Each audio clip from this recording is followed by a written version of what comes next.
Good afternoon, my name is Ola Tamanova, and I want to thank everybody who joins us in Ukrainian Media Center Ukrinform. Today's day 477 of the full-scale invasion of our homeland by Russian aggressor, and I traditionally want to thank all the media that tell the world the truth about our heroic resistance. And now we will be talking about the work of our Air Defense Forces. Joining us online is Yurii Ihnat, the spokesperson of the Air Force Command of the Armed Forces of Ukraine. Good afternoon, Mr. Yurii. Good afternoon.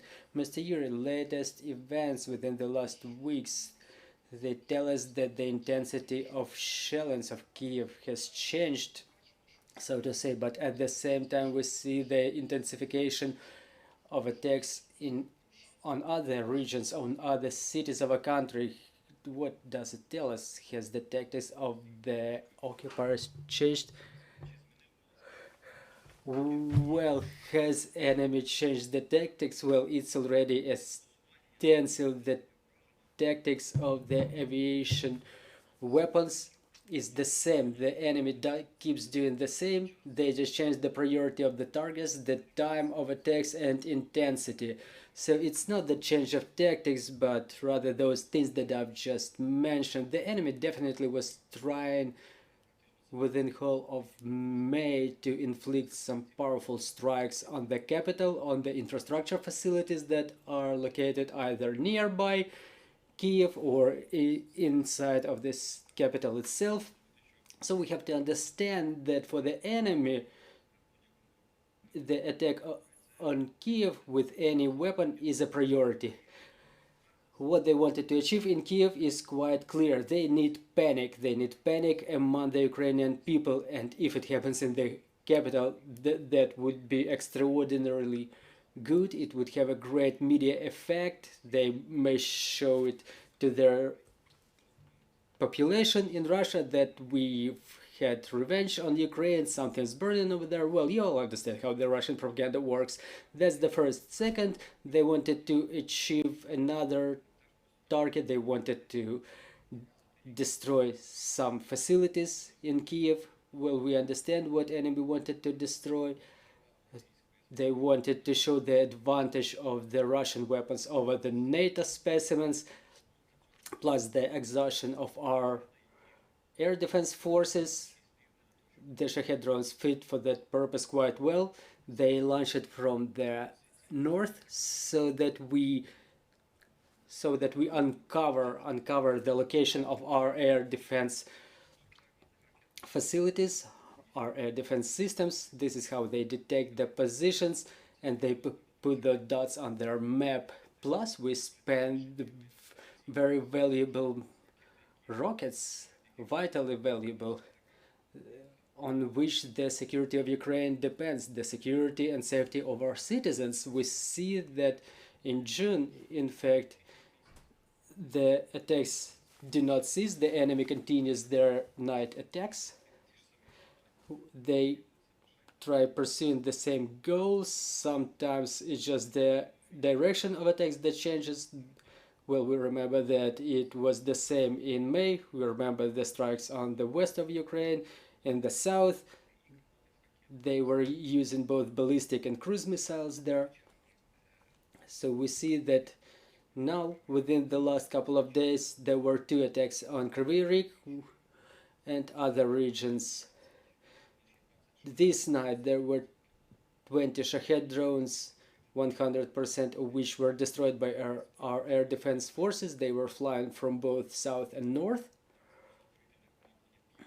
The Operational Air Command South and Operational Air Command East worked quite efficiently, but out of the cruise missiles only 1 was shot down, and this is the way the cruise missiles are designed. They are designed to overcome the air defense systems, but it all depends on first of all on the availability in this or that region,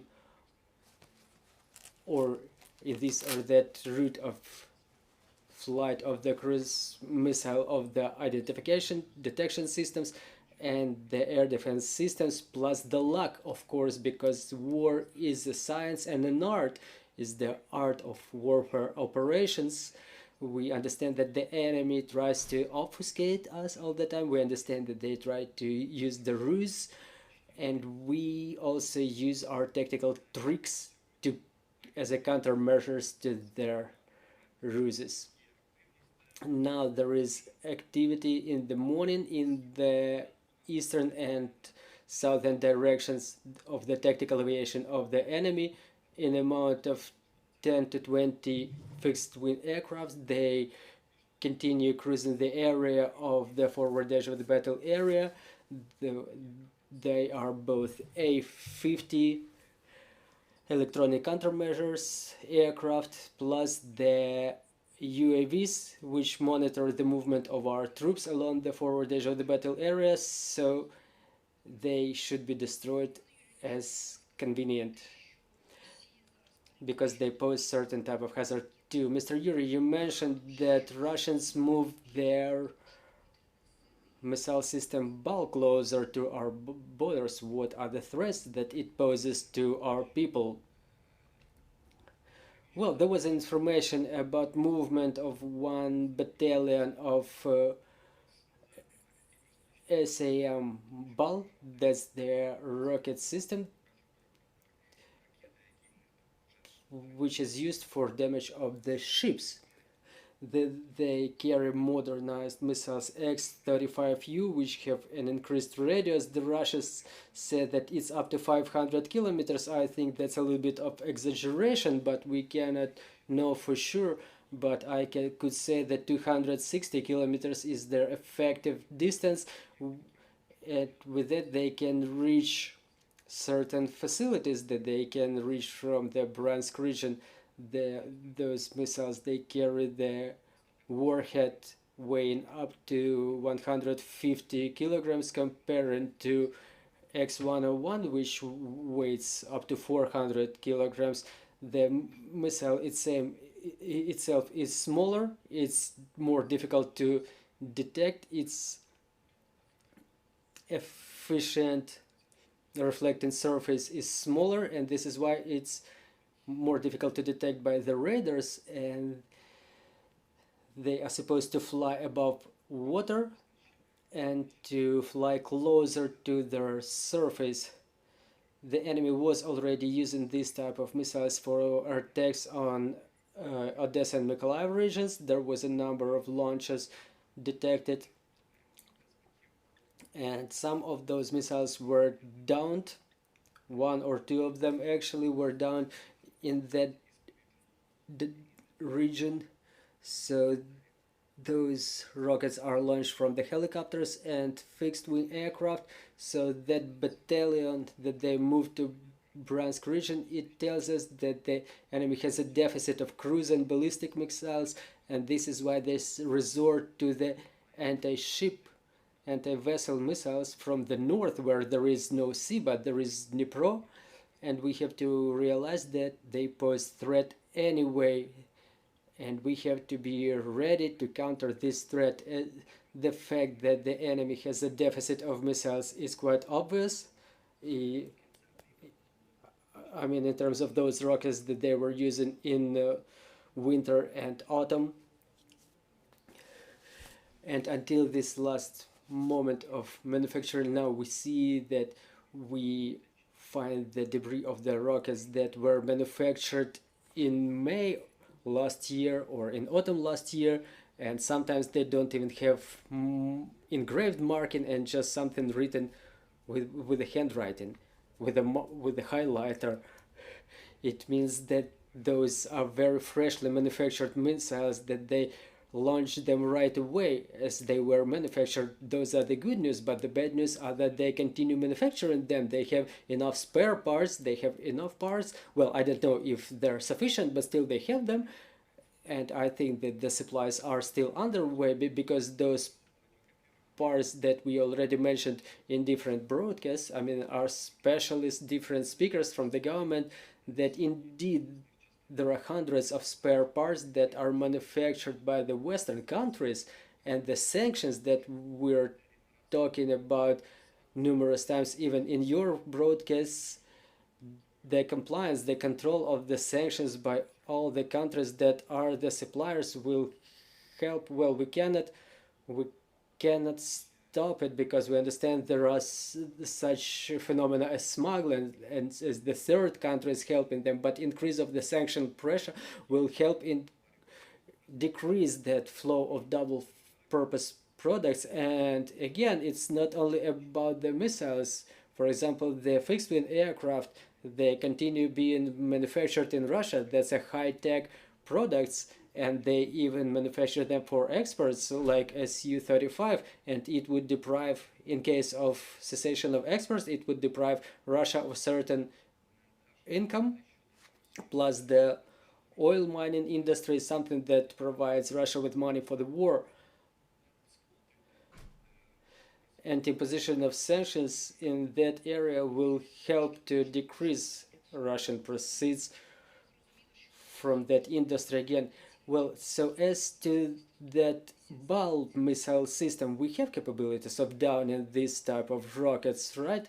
Well, I've given you the characteristics of the missile, which is a cruise missile. They have the same speed as X-101 or Caliber missile, but it's just probably 1.5 meters smaller than the rest of the missiles used by the enemy. It has a smaller surface and it can fly on the lower altitude, but in the conditions of the plain landscape it would fly higher, on higher altitude, and its speed allows it being downed by our air defense systems. But in order not to be vain, I have to reiterate it once again. Yes, there were cases of downing this type of missile in Mykolaiv region, I think, if I'm not mistaken, but there were no confirmed facts that we can down it with our air defense capabilities. But it has the cruise speed the same as other cruise missiles, so that battalion which is deployed there, we will take all the necessary measures to counter those threats as well. Thank you very much for this response, Mr. Yurii. Today almost all of the mass media were citing the Secretary General of NATO. His words, his statement where he told that the Ukrainian pilots started their training on F-16 fighter jets. Can you please give a couple of comments about that?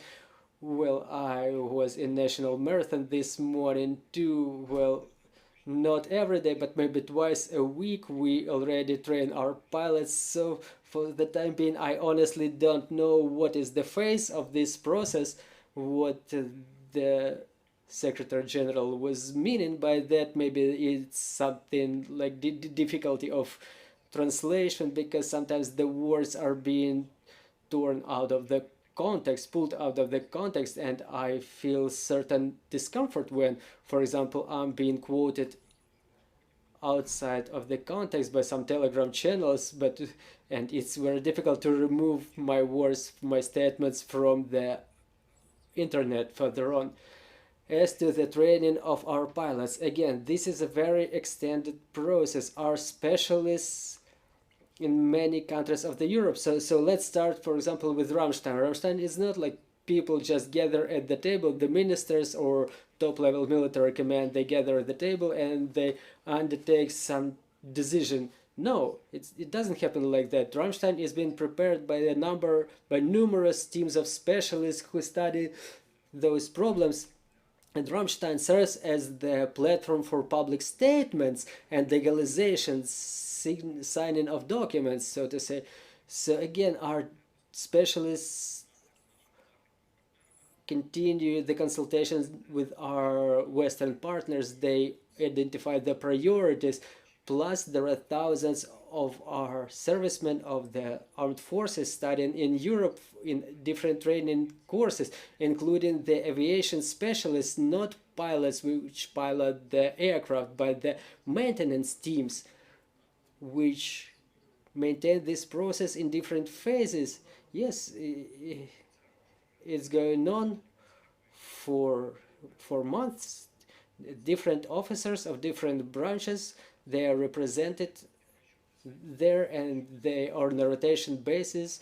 They just increase their experience, improve their experience. And as to our pilots, yes, we all want them to go there and come back as soon as possible. But as to the readiness, I think that everybody just wants it, and it's like they are right about to leave. So we will be waiting for that moment, as we'll be waiting for them to leave shortly. Thank you very much for this broadcast. Thank you very much for this information.